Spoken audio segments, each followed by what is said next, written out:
tackle these four fronts together. And that holistic mandate leads right to the actionable non. Have you ever been struggling with persistent pain? I mean, maybe it's chronic back tension or relentless migraines or even just this feeling of overwhelming anxiety, and it feels utterly stuck. Like you're trapped in some kind of negative feedback loop that nothing seems to break. That feeling of being trapped is really what the sources we've gathered today zero in on. They argue that the reason conventional treatments often fail for these chronic conditions isn't because the patient is making it up, it's because the solution isn't just in the body part that hurts. It's in the brain. It's in the brain's internal wiring. Exactly. And that's the core of this deep dive. We're exploring this idea that chronic physical pain, things like fibromyalgia, IBS, long-term nerve issues, and intense emotional suffering aren't just related. No, they're neurologically intertwined. They're sharing the same circuitry. You know, and that shared space is often what traps people in this continuous escalating cycle of suffering. So our mission today is to really extract the mechanics of this connection, to move beyond just saying it's mind-body, and actually understand the specific neural pathways involved. So once we outline the problem, we can share the brain-focused holistic approach that's designed to break that cycle, leveraging, well, the most powerful tool we have, neuroplasticity. Yeah, and the sources use a really memorable phrase for this. They call it the doom loop. It's a perfect description. It is. It's this state where chronic pain fuels stress. And then that stress, in turn, literally sensitizes your brain. It makes it more susceptible to pain signals and just amplifies the original suffering. So we're here to find the blueprint for flipping that switch into what they call the healing loop. Okay, so let's start with the hard science of it all, with this overlap. The assertion here is pretty bold. Yeah. Physical pain signaling and emotional distress are processed using largely overlapping pathways. What does that actually mean for someone on a day-to-day level? I mean, it's hugely significant. When the body experiences chronic, long-term physical signals, let's say inflammation, from an old injury, that constant input starts activating brain regions we've always associated with physical sensation. But the brain is an integrated system. So those regions are physically right next to or even shared with areas that process things like fear and dread and loss, the components of emotional suffering. So my knee hurts, and because the pain signals are just screaming constantly, they sort of spill over. They spill over into the brain areas that handle things like anxiety and catastrophic thinking. Precisely. The sustained physical input, chemically and structurally, reinforces the emotional suffering pathway. Yeah. You don't just have an aching knee anymore. You have the fear that the pain will never go away, which leads to depression, which leads to stress. The physical creates the emotional. But the truly insidious part, the part that really traps people in that doom loop, is the reverse. How does unresolved emotional pain, or say historic trauma, start to manifest as new or persistent physical pain? Yeah, and that's where the stress mechanism is just so key. Emotional trauma, chronic anxiety, that kind of long-term stress, it keeps the autonomic nervous system locked in fight or flight mode. This state floods your system with hormones like cortisol. And the effect of chronic stress isn't just mental fatigue, it chemically sensitizes your entire central nervous system. It's like it turns up the volume dial on all sensory input. You become hyperreactive. So a small, totally normal physical sensation, a little twinge in your back, some indigestion, is interpreted by this chemically hypersensitized brain as a major threat. And that leads to amplified pain signals, even if there's no real structural damage. Exactly. The brain believes it is under constant threat because of that unresolved emotional load. So the doom loop is this chemical and structural reinforcement. Pain fuels stress. Stress sensitizes the brain. And the sensitive brain perceives more pain, which amplifies suffering. It's a biological fire alarm system that's just become faulty and hypersensitive. Wow, that completely reframes the problem. Okay, so now let's get into the mechanics of regulating this alarm system. The source material offers a really crucial framework by dividing the pain experience into not two parts, physical and emotional, but three major neural pathways. Yeah, and this breakdown is essential if you want to understand where to intervene. The first two pathways are the ones we usually focus on, but the third one, that's the game changer. So give us the rundown. Okay. Pathway 1 is pretty straightforward. This is the ascending pathway. It's responsible for signaling and registering the physical sensation itself. It's the signal traveling up your spinal cord saying, ouch, I've been hit, or, this muscle is tight. Raw data pathway. Got it. Then pathway 2 is the limbic, or emotional pathway. This system is what registers the emotional load. the suffering. This is where that raw data from pathway 1 gets interpreted through the lens of your memory, your fear, the consequences. It adds the dread, the hopelessness, the anxiety. So if I step on attack, pathway 1 is the sharp pain, and pathway 2 is the immediate anger and frustration that I have to stop what I'm doing and deal with it. Perfect analogy. And then we get to pathway 3, the descending pathway. Yeah, this is the system designed to inhibit or soothe pain. It runs from the brainstem down the spinal cord, and its job is to release the body's own natural painkillers, endogenous opioids, serotonin, to basically put the brakes on the signals from pathway 1 and temper the emotional reaction in pathway 2. That third pathway sounds like the unsung hero, the natural circuit breaker. If that system is working, then even intense pain shouldn't totally hijack your life. So what happens? What goes wrong with that descending pathway in chronic pain? Well, the sources really emphasize that its impairment is often the central problem in chronic suffering. If you have chronic sustained stress or trauma, your body is constantly prioritizing survival over soothing. The brain gets so focused on releasing stress hormones that the system responsible for releasing inhibitors, that brake pedal, it just gets weakened, neglected, functionally impaired. So the stress hormones just take over, and your body's internal pharmacy for calming pain essentially shuts down. And that leads to a state they call central sensitization, where the volume knob is just stuck on max. That's it. The brain loses its ability to modulate the signal. So the result is that even low-level input feels intense, and the emotional suffering is magnified because that natural buffer is just gone. Which of course deepens the doom loop because the lack of soothing contributes to more anxiety, which further impairs the descending pathway. Okay, so we have thoroughly unpacked the mechanical problem and this doom loop. Now for the good news, the blueprint for the healing loop.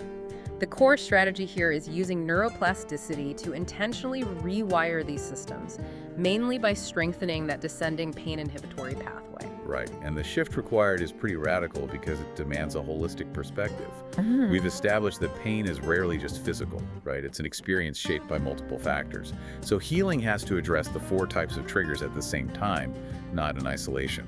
Let's break those down, these 4 triggers that keep the system in overdrive. Biological, psychological, social, and spiritual. Let's start with biological. This includes things like inflammation, nutritional deficiencies, poor sleep, metabolic dysfunction. These are all factors stressing the nervous system from a purely physical standpoint. If your body's inflamed, the pain signals are going to be stronger. Makes sense. Then psychological.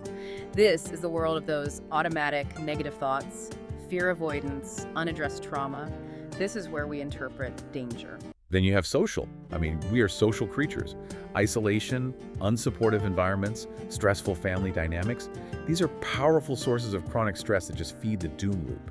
The brain actually interprets social rejection, like physical pain. And finally, spiritual. And this isn't necessarily religious, but it's about existential stress, a lack of purpose or meaning or connection. That psychological void can generate deep, persistent suffering. So you have to tackle these 4 fronts together. And that holistic mandate leads right to the actionable non-pharmaceutical tools that are outlined in the sources. And they're all designed to engage that descending pathway. Okay, let's start with the one that seems simplest but acts like a direct neural hack, breathwork and movement. How does breathwork specifically target that descending pathway? Well, diaphragmatic or coherent breathwork is an immediate, non-negotiable hack into the vagus nerve. The vagus nerve is the main information highway connecting the gut, the heart, and the brain, and it plays this massive role in regulating the parasympathetic nervous system, the rest and digest side. Conscious, slow breathing signals immediate safety to the brain, which instantly lowers stress hormones and directly activates the descending pathway's soothing mechanisms.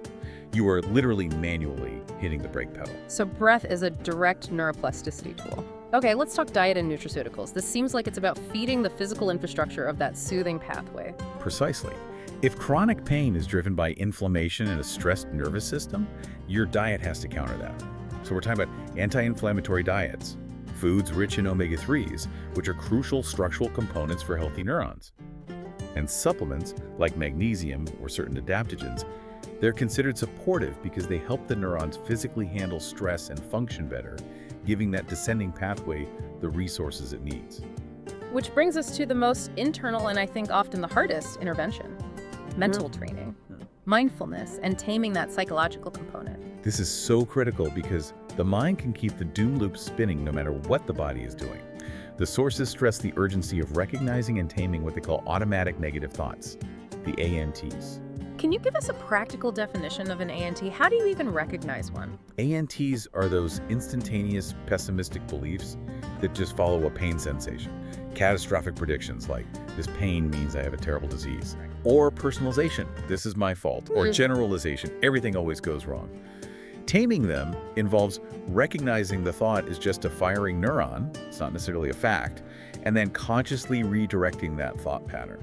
So if the descending pathway has been impaired by, say, childhood trauma or long-term fear, then this process of taming ANTs and doing mindfulness isn't just about distracting yourself from pain. No, not at all. It's forcing the brain to create new, healthy, non-pain-centric pathways. That is the neuroplastic change.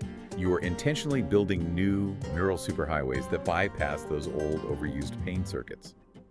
And this is why addressing deeper emotional trauma is so fundamental that past pain might be the original setting that impaired your descending pathway in the first place. You have to reset the factory settings.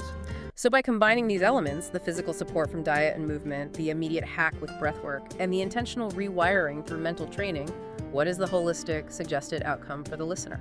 The sources suggest there's potential for significant symptom reduction, a reduced reliance on heavy medication or invasive procedures, and just a profound improvement in quality of life. It shifts the person from being a passive recipient of treatment to an active participant in their own neural healing.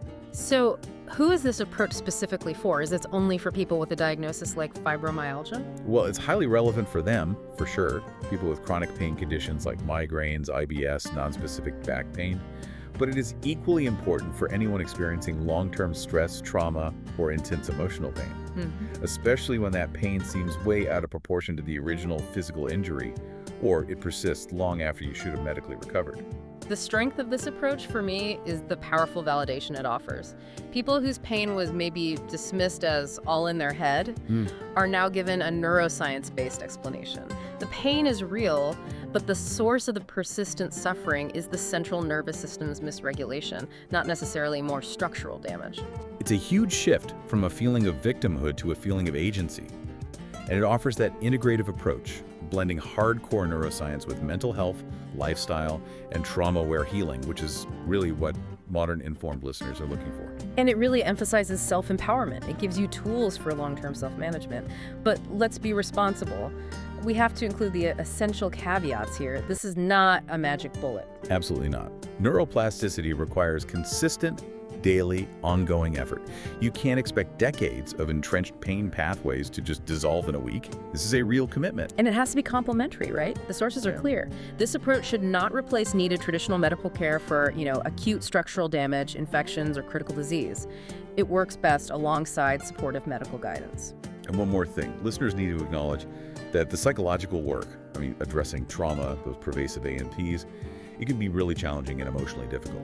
The sources suggest that undertaking this level of deep work is often best done with professional support, like with therapy or a guided program, to navigate the complexities safely. So if we tie all this together, what's the big picture? The big picture is that the sources essentially argue that the brain's ability to amplify suffering, what we're calling the doom loop, it's a learned response. It's trainable. And that means your capacity for peace, for pain inhibition, for strengthening that descending pain inhibitory system is also fully trainable and responsive to conscious effort. That is the ultimate takeaway. What really stands out to you now about that descending pain inhibitory pathway, knowing how central it is. If chronic stress and unresolved trauma are the key things that impair it, what small, intentional daily habit, maybe it's 60 seconds of diaphragmatic breathing or challenging just one persistent ANT, what could you introduce today to start strengthening your brain's natural soothing system? That's the long game, and that's where the healing loop begins. Grab Change Your Brain, Change Your Pain by Daniel G. Amen now on sale. $26.95. Don't miss this chance and build good habit and achieve remarkable results. Buy now, today.